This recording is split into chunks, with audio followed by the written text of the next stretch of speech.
Last night, news broke that China had prepared military drills to surround the island nation of Taiwan. Now, for those that aren't familiar, Taiwan claims to be the official government of China. But of course, there was this thing called a communist revolution, and the actual government of China was forced onto the island of Taiwan. Since then, it's been a standoff. The Chinese Communist Party wants to reunify, they call it. And of course, Taiwan resists. The U.S. is aligned with Taiwan and is actively defending Taiwan. And we have here in this image, breaking news from this morning. It's an alleged image of Taiwanese Coast Guard ship near the Chinese naval ship during the Chinese PLA drills around Taiwan at the moment. And there is concern this could escalate into full-scale conflict at any moment. But to be fair, my friends, I think this could literally escalate into full-scale conflict at any moment, regardless of whether or not China is doing drills. It's just, well, they're getting closer and closer to that conflict erupting. China, of course, has been flying jets in and around, over Taiwan. I don't know about over, but in their airspace. And of course, this has had many on edge, as if Taiwan, if they are to fight back, push back, actually engage in a physical confrontation with China, the U.S. would likely get involved. And there is no doubt that is World War III. Now, depending on which source you read, we're already in World War III, I guess. And I got to tell you, man, I don't know. Have we had a shot heard around the world moment? Perhaps not. The Iranian president and the foreign minister died in a helicopter crash, and nobody knows exactly what happened, but the general accepted story is foggy day. That's right. 1 month after Iran fired missiles and hit Israel, foggy day helicopter crash. There's some speculation that there was internal strife within Iran, and it's actually the Iranians who took out the president because they considered him weak. We don't know if any of that is true. Israel has denied involvement.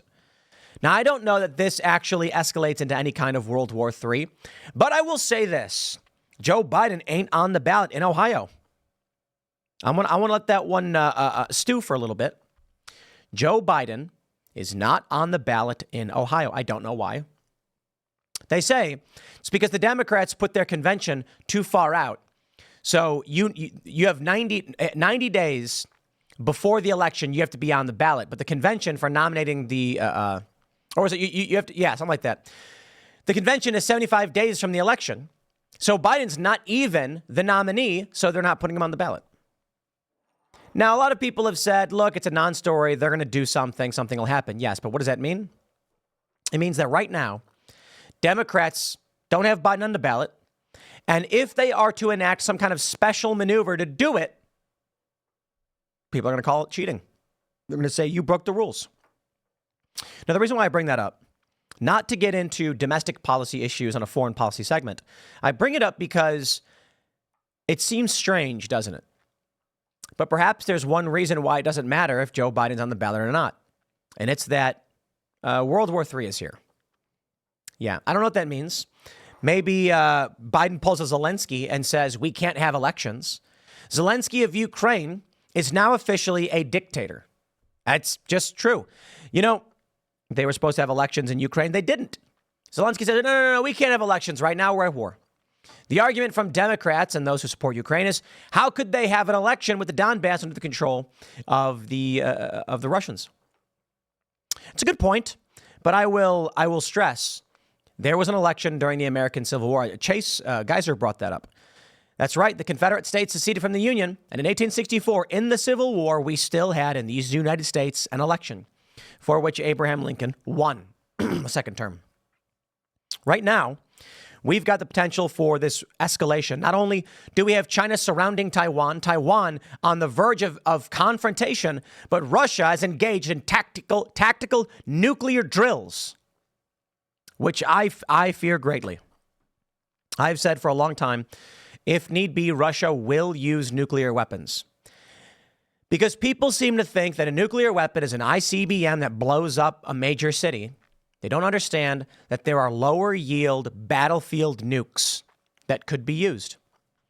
And Russia is not going to allow the U.S. to press upon its borders. So maybe we are in World War III. Maybe it's about to begin. The Hill.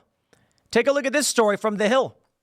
Biden is losing World War III. Oh, man, I just want to tell you. Reading history about how wars get named. The Great War, for instance. World War, things like that. The Civil War. So obviously, I've read a lot about the Civil War, right? And the fascinating thing is they didn't call it a civil war for a little while. That means they were in the Civil War and they didn't call it that. Some called it a rebellion. Eventually, it was called the War Between States. And then eventually a civil war. It was a few years in, they called it a civil war. One thing I like to point out, the Battle of Fort Sumter is considered to be the beginning of the Civil War. Yet, the first Battle of Bull Run, Manassas, people did not believe a civil war could happen, so they showed up to picnic, as the legend goes. So, historically, we recognize these people were already in the Civil War when they sat down to picnic and watch a massacre. They didn't know, but history tells otherwise. Right now, we are beginning to see the likes of media say World War III is happening. There's been mutterings from news outlets where they say prominent individual says we're in World War III. Ukraine says we're in World War III. We've got all these stories. World War III is imminent. I don't think we're going to know exactly when we're in World War III. We're not. It'll just be one day, people are going to be like, I think this is World War III. Historically, they'll then write, the start of this was insert moment. Let's read the news. I'll tell you where we're currently at. China punishes Taiwan. Huge military drills are launched around the island 3 days after the island's new president, detested by Beijing, took charge. Beijing said the menacing war games, dubbed Joint Sword 2024, were a strong punishment for Taiwan following the inauguration of its new president, Lai Ching-te, who is detested in Beijing as a separatist. China claims Taiwan is part of its national territory, and the People's Liberation Army routinely sends Navy ships and warplanes into the Taiwan Strait and other areas around the island to wear down Taiwan's defenses and seek to intimidate its people. But this week's war games are massive in scale. The PLA released a map of the intended exercise area, which completely surrounds Taiwan's main island, concentrating major firepower at 5 key points, as well as places like Matsu and Kinmen, outlying islands that are closer to the Chinese mainland than Taiwan. China's Coast Guard also said it organized a fleet to carry out law enforcement drills near 2 islands close to Taiwanese-controlled island groups of Kinmen and Matsu off the Chinese coast. They come after the island swore in President Lai, who said in his inaugural speech on Monday that Taiwan must demonstrate our resolution to defend our nation. China denounced Lai's speech as a confession of independence. You know what makes me, I don't know enough about China or Taiwan, but I can certainly tell you. The Republic of China, established, I believe it was like 1912. It was the end of, I don't know the exact timeline. I think the Republic of China came right after the Qing dynasty or Qing dynasty. I don't know. Don't know about Chinese history. And to this day, the Republic of China stands. It does. When the communists took over, there was a revolution. They forced the government of the Republic of China to the island of Taiwan. The government there wanted to regroup and then storm the mainland and reclaim mainland China. They were unable to do so. Since 1949, until this day, that conflict has not stopped. Here's what I want to see. I want to see the Chinese Communist Party destroyed, evaporated, dissolved. I want to see the Republic of China restored. Peace, liberty, freedom, a true republic brought back to the mainland China. I don't know that we'll see that happen in our lifetimes, perhaps. Maybe China, the Communist Party, presses it with Taiwan, sparks World War III formally. The U.S. intervenes, the Chinese Communist Party loses, and the U.S. Assistance helps reinstall the Republic of China as the formal government in the mainland. Maybe. But China is just too entrenched and too powerful at this point. I don't know that anything could change. And we don't even say it's just China now. And it's China and Taiwan, despite the fact that the Republic of China is the official government name in Taiwan. It's really sad to read this stuff. Like when international bodies began to recognize the Chinese Communist Party as the true government of China, when they decided that they would no longer listen to the Republic of China. It's fascinating. It's kind of like you're a member of a club and then someone, you're in a car club, someone steals your car and they're like, you're out of the club, dude, you don't got a car anymore. And you're like, but we're friends, we hang out every day. It's like, your car's gone. You lost your car. You can't hang out with us anymore. Here's where we're at. This image showing what appears to be a Taiwanese Coast Guard ship near a Chinese naval ship is a bit worrisome. China, during their large-scale military drill around Taiwan, China warns Taiwan independence advocates of heads broken and blood flowing. This is the latest news coming out this morning. U.S. will be sending an unofficial delegation as Taiwan's president is sworn in. It'll test ties with China. And then we have this. Russia begins nuclear drills in an apparent warning to the West over Ukraine. Oh, boy. Take a look at this image right here. Russia's military on Tuesday began drills involving tactical nuclear weapons that were announced by Russian authorities earlier this month in an apparent warning to senior Western officials who had spoken about the possibility of deeper involvement in the so-called special military operation in Ukraine. It was the first time Russia has publicly announced drills involving tactical nuclear weapons. Although its strategic nuclear forces regularly hold exercises, according to a statement by the Defense Ministry released Tuesday, the first stage of the new drills envisioned practical training in the preparation and use of non-strategic nuclear weapons. I hate these terms, strategic and tactical. Okay, it's just silly. They're all nuclear weapons. They do draw a distinction. Strategic nuclear weapons typically refer to when the U.S., that's the mutually assured destruction. Should the U.S. fire the nukes, then the idea is that Russia fires the nukes back. Tactical nuclear weapons they're going to pull in some trucks, they're going to launch some nuclear artillery, and they're going to blow up large portions of cities, and they're going to take the battlefield. I think it'll happen. If the West presses on Russia, and Russia has no choice, they will use nukes. Now, Russia's winning. So, whatever, I guess. Ukraine's forces are diminished. They're drafting women. First, they drafted older people in their 50s. Now women. The U.S. is unwilling and incapable of sending boots on the ground, but Macron of France has threatened to deploy NATO forces into Ukraine. World War III, baby, if that happens. Considering they're refusing to back down, then we can call this what? International strife? The idea that the West has said we will not stop, and Russia has said, neither will we and we'll use nukes, suggests we're on a collision course. It's a game of chicken. Now, it's entirely possible someone surrenders and war doesn't happen.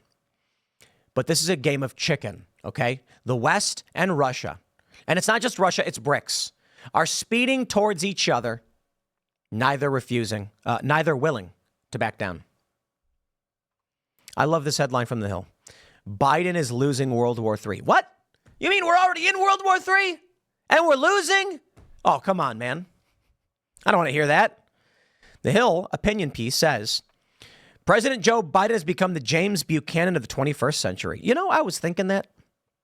Buchanan, the nation's 15th president, widely considered history's worst, sought to mollify everyone, yet in the end pleased no one. I don't really blame Buchanan because the country was falling apart.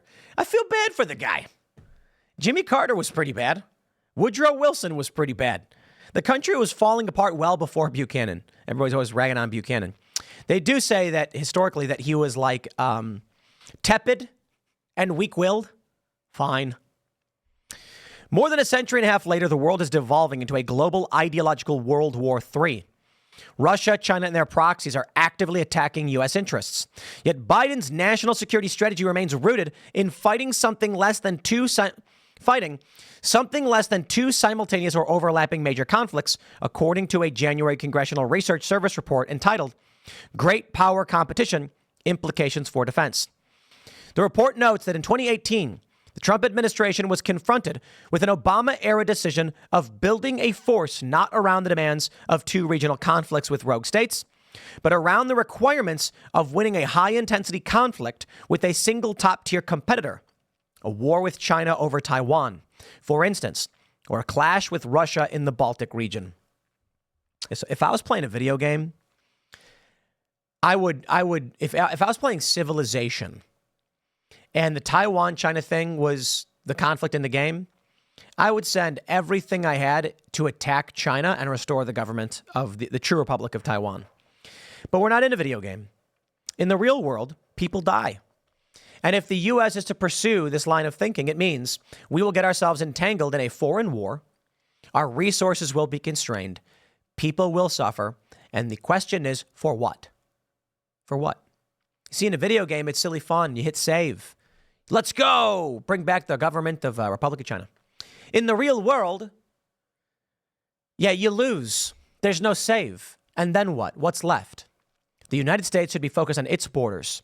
The CHIPS Act seems to make sense, okay? I don't know about the nitty-gritty, but the idea that we're going to manufacture our own computer chips here in the United States, why aren't we doing that already? That we get them from Taiwan is insane. Probably an excuse to maintain the government of the Republic of China in Taiwan by providing them with some kind of resource. Sure. They go on to say in the report notes in 2018, they wanted to have this top-tier clash. But in reality, our nation is being confronted with 3 wars. The war in Ukraine, the war in the Middle East, and the looming war over Taiwan and the South China Sea. Actually, make it 3.5 wars if you include the war of influence we're losing in the Sahel region of Africa as U.S. forces abandon bases in Niger. Biden, seemingly caught in the vice grip of November electoral calculus, is refusing even to acknowledge that we are already in World War III. Am I supposed to say we're in World War III? People are like, Tim, stop saying we're in World War III. I'm not. I don't know the criteria historically to determine whether or not there's a civil war or World War III. Ladies and gentlemen, please listen. I'm not the one saying it. They are. Wow. Refusing to acknowledge that we're already in World War III? Oh, boy. Newsweek says World War III imminent without Ukraine, historian predicts. Here's Daily Star. Exact date. World War III will start as new Nostradamus claims it's just weeks away. Oh, no. This is an important story because I'm hoping that it will bolster my female audience here at Timcast. Indian astrologer predicts exact date World War III will start. This is the same story. Using the Hindu version of astrology called Vedic, the new Nostradamus has named the exact date World War III could start and conflict could kick off very soon. And then they just show this image of war-torn land. A stargazing bloke has named the exact date World War III will kick off after correctly predicting escalations between several enemy nations. New Nostradamus Kushal Kumar, who claims to be an astrologer who predicts world events, recently told how tensions would rise between Israel and Hamas, both sides of Korea, China and Taiwan, and Russia and NATO. Although some would say these were blindingly obvious open goals, Kumar used the Vedic astrology, is it Vedic or Vedic? I don't know, to do so. For the unaware, the chart is based in Hindu culture and is supposed to be a map of our karma using planetary and star alignment. Really? And now Kumar has used it to predict the exact date World War III is supposed to start, and it really is just weeks away. He said 2024 was predicted to be majorly worrisome in relation to war conditions in hotspots across the world, particularly around May 8th. It was indicated carrying highest escalation in such war fronts as Korea's China-Taiwan, the Middle East, involving Israel and others in the Middle East, and Ukraine-Russia. Anger of NATO could also find expression. Some indications of related leader or leaders in such region having serious health concern or resigning was also indicated. Furthermore, the aviation sector and tourism was also indicated being hit hard. An alert was also sounded against conspiratorial or deceptive circumstances. You know what I think these people do? They read the news and then they guess. You can't look at the stars and predict planes will fall out of the sky. You can read the news about Boeing and then go, I think it'll get worse. And then it does. And if it doesn't, people forget. In light of these details, they say, an impression gathered is that some well-defined indication of alert had found a mention for better care, an appropriate strategy for men who matter in countries at war, directly or indirectly. Now, Tuesday, June 18th, 2024, has the strongest planetary stimulus to trigger World War III. Although June 10th and 29th may have a say as well. The claims come just days after UK officials launched a website to tell Brits that they need to stock up in the event of war actually breaking out, which could be pretty soon, apparently. So how about this? This story from today, of course. How about a guy sees the UK says, everyone please stock up, war is imminent. China is about to clash with Taiwan. Russia is preparing nukes. And then he goes, I was looking at the stars and World War III is coming in a couple weeks. And then everyone's like, wow, the stars told you that. Yeah, okay, I don't know. I've been reading the news, but sure, the stars is a better story. I tell you, I read the news so much. It's funny because when Nancy Pelosi bought NVIDIA stock, of course, I knew the moment she did. And now it's up 100% since she bought or something like that. And I'm just like, why didn't I buy NVIDIA? Why didn't I get my money doubled by buying stock that Nancy Pelosi buys? I don't know. I bought Bitcoin a long time ago. I'll take that. I'd probably be better off if I just claimed that I could see it in the stars. And then every time I read a news story about something coming, people would be like, wow, Tim says he reads the stars and he's been right about all these things. Apparently, that's what this guy is doing. My friends, if World War III comes, I hope you are prepared. I don't know what it'll look like. Your life will probably carry on mostly the same. There may be a shortage of certain goods, but you've lived through that already. Life goes on. Right now, we're at war with Russia. Have you noticed? Maybe you did. Your gas prices are up. Your food costs are up. And Joe Biden's claiming the economy is fine. It will just get worse in that capacity. So we'll see. Next segment is coming up at 1 p.m. on this channel. Thanks for hanging out, and I'll see you all then.